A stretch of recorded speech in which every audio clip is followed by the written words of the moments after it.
Hello বন্ধুরা, good morning. Radhe Radhe. কেমন আছো? আশা করি সবাই ভালো আছো। এই যে এখন সকাল 6টা বাজে, আমি উঠলাম। উঠে নিয়ে রান্নাঘর দিয়ে যাচ্ছি। এই যে হাজব্যান্ডও শুয়ে আছে, ছেলে ঘুমাচ্ছে। জানলাটা অল্প খুলে দিই, রাত্রে বন্ধ করে দিয়েছিলাম, তার জন্যে গ্যাসের সামনে জানলা আছে, ওর দরজাটা খুলে দিলাম। এবার কোলগেট ব্রাশ নিলাম, কি মুখ ধুতে হবে তো, তার জন্যে কোলগেট ব্রাশ নিলাম। এই যে টেবিলে রাখলাম।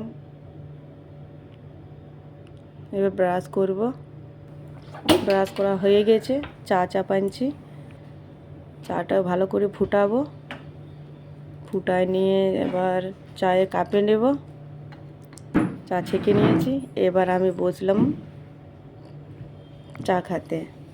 হাজব্যান্ড ছেলে ওখানে উঠে না, ওরা উঠবে, তারপর ওরকম দেবো। তো এইখানেই বাই।